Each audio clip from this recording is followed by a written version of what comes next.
നമസ്കാരം. കേരളത്തിന്റെ വനിതാ കമ്മീഷൻ അധ്യക്ഷ ശ്രീ ജോസഫൈനോട് കുറച്ച് ചോദ്യങ്ങൾ ഞങ്ങൾക്ക് ചോദിക്കാനുണ്ട്. ഞങ്ങൾ എന്ന് പറയുന്നത് കേരളത്തിലെ പുരുഷ വിഭാഗത്തിനും സ്ത്രീ വിഭാഗത്തിനും നിങ്ങളോട് കുറച്ച് ചോദ്യങ്ങൾ ചോദിക്കാനുണ്ട്. കേരളത്തിന്റെ സ്ത്രീവർഗത്തിന്റെ എല്ലാവിധ സുരക്ഷിതത്വവും നിങ്ങളുടെ കൈകളിലേക്ക് ഇവിടുത്തെ പൊതുജനവും അധികാരവർഗവും നിങ്ങളുടെ കൈകളിലേക്ക് ഏൽപ്പിക്കപ്പെടുമ്പോൾ ഇവിടുത്തെ സ്ത്രീവർഗത്തിന് ഒരു വലിയ പ്രതീക്ഷയുണ്ടായിരുന്നു.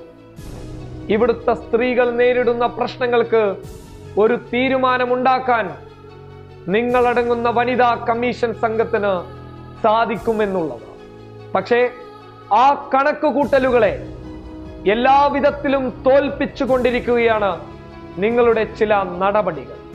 കേരളത്തിലെ സോഷ്യൽ മീഡിയകളും ട്രോളന്മാരും ഒന്നിച്ച് നിങ്ങളെ ട്രോളിക്കൊണ്ടിരിക്കുകയാണ്. കാരണം ഇവിടുത്തെ സ്ത്രീവർഗത്തിന് അവർ നേരിടുന്ന പ്രശ്നങ്ങൾക്ക്, അവരുടെ പ്രതിസന്ധികളിൽ ഒരിക്കൽ പോലും ശ്രീ ജോസഫൈനെയും സംഘത്തെയും കണ്ടിട്ടില്ല. കേരള ജനത നിങ്ങളെ ഓർക്കുന്നത് ഒരേ ഒരു സമയത്താണ്. മലപ്പുറത്ത് ഫ്ലാഷ് മോബ് വിവാദമുണ്ടായിരുന്ന സമയത്ത് അവിടുത്തെ സ്ത്രീകൾക്കെതിരെ അല്ലെങ്കിൽ പെൺകുട്ടികൾക്കെതിരെ വിവാദപരമായ പരാമർശങ്ങൾ നടത്തിയിരുന്ന യുവാക്കൾക്കും സോഷ്യൽ മീഡിയയിലെ ട്രോളർമാർക്കുമെല്ലാം നിങ്ങൾ സ്വമേധയാ കേസെടുക്കും. ഈ ഒരു കാര്യം മാത്രമേ കേരളത്തിലെ പൊതുജനങ്ങൾക്ക് ഓർക്കാനുള്ളൂ. വളരെ നല്ല കാര്യം. സ്ത്രീ സമൂഹത്തിനെ അപമാനിക്കപ്പെടുത്തുമ്പോൾ നിങ്ങൾ അന്ന് കുറച്ചെങ്കിലും ധൈര്യത്തോടെ മുന്നിട്ടു. പക്ഷേ പിന്നീടൊന്നും ശ്രീ ജോസഫൈന്റെ ഈ ധൈര്യത്തിനെ കാണാൻ വേണ്ടി സാധിച്ചിട്ടില്ല. എറണാകുളത്ത് അർദ്ധരാത്രിയിൽ സഞ്ചരിച്ചിരുന്ന ഒരു സ്ത്രീയെ, ദലിത് സ്ത്രീയെ, പോലീസ് ഉദ്യോഗസ്ഥർ ലൈംഗിക ചെക്കപ്പ് നടത്തിയപ്പോൾ നിങ്ങൾ സ്വമേധയാ കേസെടുത്തിട്ടില്ല. ഒന്ന് വിളിച്ചു ചോദിക്കാൻ പോലും നിങ്ങൾ തയ്യാറായിട്ടില്ല. രണ്ട്, കേരളത്തിലെ മുസ്ലിം സ്ത്രീകളെ ബലാത്സംഗം ചെയ്യണമെന്ന് പറഞ്ഞ രാധാകൃഷ്ണനെതിരെയും നിങ്ങൾ സ്വമേധയാ കേസെടുത്തിട്ടില്ല. ഒരു നടപടിയും നിങ്ങൾ എടുത്തിട്ടില്ല. കേരള ജനത നിങ്ങളോടന്ന് ചോദിച്ചതാണ്, എന്തിനു വേണ്ടിയാണ് ഈ വനിതാ കമ്മീഷൻ, എന്തിനു വേണ്ടിയാണ് ഈ അധ്യക്ഷ ശ്രീ ജോസഫൈൻ എന്നുള്ളത്.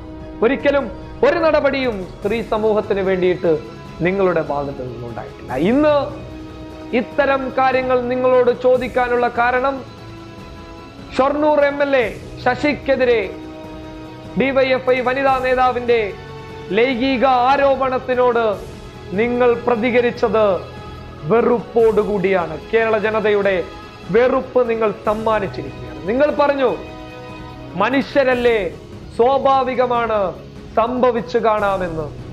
നിങ്ങളൊരു സ്ത്രീയല്ലേ, സ്ത്രീവർഗത്തെ പ്രതിനിധീകരിക്കുന്ന ഒരു നേതൃത്വമല്ലേ, അല്ലെങ്കിൽ അവർക്ക് വേണ്ടി പോരാടേണ്ട ഒരു അധികാര വർഗമല്ലേ നിങ്ങൾ? നിങ്ങളുടെ നാവിൽ നിന്നും വരേണ്ട ഒരു വാക്കാണോ ഇത്? നിങ്ങളുടെ മകൾ, നിങ്ങളുടെ കൂട്ടുകാരി, നിങ്ങളുടെ അമ്മ, നിങ്ങളുടെ കുടുംബത്തിലുള്ള ഒരാൾക്ക് ഈ ഒരു അതിക്രമം സംഭവിച്ചിരുന്നുവെങ്കിൽ ശ്രീ ജോസഫൈൻ നിങ്ങൾ പറയുമായിരുന്നു, മനുഷ്യനല്ലേ, സ്വാഭാവികമല്ലേ, സംഭവിച്ചു പോയതായേക്കാമെന്ന് നിങ്ങൾ പറയുമായിരുന്നു.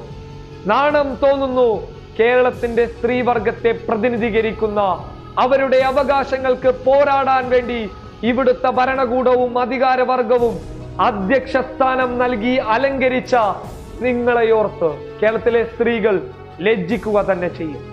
വിവരവും വിദ്യാഭ്യാസവുമുള്ള ഏതൊരു സ്ത്രീക്കും മനസ്സിലാക്കാൻ പറ്റുന്ന ഒരു കാര്യം മാത്രമാണ്, ഒരു പരാതി വേണോ വനിതാ കമ്മീഷന് സ്വമേധയാ കേസെടുക്കാൻ? ഏത് നിയമവ്യവസ്ഥയാണ്, ഏത് നിയമ സിദ്ധാന്തമാണ് ശ്രീ ജോസഫൈൻ ഈ പറഞ്ഞ കാര്യങ്ങളിലുള്ളത്? എന്തുകൊണ്ട് നിങ്ങൾ സ്വമേധയാ കേസെടുക്കുന്നില്ല? ഇവിടുത്തെ ഭരണകൂടത്തെ പേടിച്ചിട്ടാണെങ്കിൽ, സർക്കാരിനെ ഭയന്നിട്ടാണെങ്കിൽ, അല്ലെങ്കിൽ അധികാരവർഗം മോഹിച്ചിട്ടാണെങ്കിൽ, നിങ്ങൾ ഇരിക്കുന്ന സ്ഥാനത്തിന് ഉറപ്പ് വരുത്താനാണെങ്കിൽ ഒരു കാര്യം ഓർത്തുകൊള്ളുക ശ്രീ ജോസഫൈൻ, നിങ്ങളുടെ നിലപാടുകൾക്കെതിരെ, നിങ്ങളുടെ തീരുമാനങ്ങൾക്കെതിരെ ഇവിടുത്തെ യുവ സമൂഹവും സ്ത്രീവർഗവും ഒന്നിച്ചു തന്നെ നിൽക്കും. തീർച്ചയായും പബ്ലിക് കേരളയുടെ ഒരു പ്രതിഷേധം തന്നെയാണ്.